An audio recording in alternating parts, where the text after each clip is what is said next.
आपण पाहत आहात RK न्यूज, बातमी तुमची, आवाज आमचा।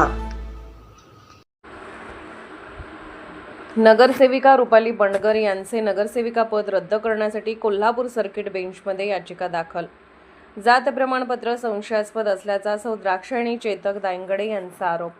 जयसिंगपूरच्या नगरसेविका रुपाली बंडगर यांचे जात प्रमाणपत्र चुकीचे असून शासनाची व जनतेची दिशाभूल केल्याने त्यांची नगरसेविका पद रद्द करण्यात यावे अशी याचिका माननीय मुंबई उच्च न्यायालयाच्या कोल्हापूर सर्किट बेंच येथे दाखल केली असल्याची माहिती सौ द्राक्षायणी चेतक दायंगडे यांनी निवेदनाद्वारे दिली।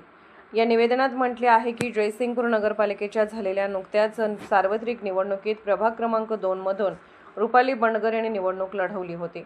त्यामध्ये त्या विजयी झाल्या। दरम्यान रुपाली राहुल बंडगर यांनी निवडणूक प्रक्रियेदरम्यान अर्जासोबत सादर केलेल्या शाळा सोडल्याच्या दाखल्यावरील जन्मतारीख तर निवडणूक अर्जासोबत शपथपत्रातील जन्मतारीख अशा 2 जन्मतारखा वेगवेगळ्या नमूद केल्या आहेत। एकाच व्यक्तीच्या 2 जन्मतारखा कशा असं प्रश्नचिन्ह निर्माण होतं।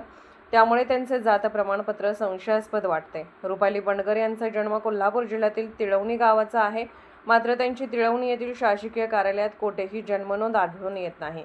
तसेच जातीचा दाखला सांगली येथील विटा प्रांताधिकारी यांच्याकडून अवघ्या एका दिवसात जात प्रमाणपत्र प्राप्त केलेले आहे।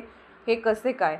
जन्म कोल्हापूर जिल्ह्यातील असताना सांगली जिल्ह्यात जात प्रमाणपत्र पडताळणी समितीकडे प्रमाणपत्र कसे मागता असा प्रश्नही उपस्थित होतो, असे द्राक्षायणी चेतक दायंगडे यांनी निवेदनाद्वारे म्हटले आहे। सांगली जिल्ह्यात जात प्रमाणपत्र पडताळणी समिती यांच्याकडे रुपाली बंडगर यांच्या विरोधात तक्रार आहे। तसेच माननीय हायकोर्टात रुपाली बंडगर यांचे नगरसेविका पद रद्द व्हावे अशी याचिका दाखल करण्यात आली आहे।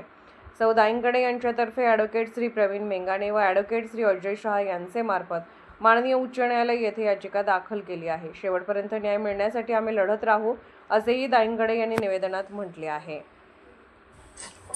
RK न्यूज चॅनलला लाईक करा, शेअर करा आणि सबस्क्राईब करा।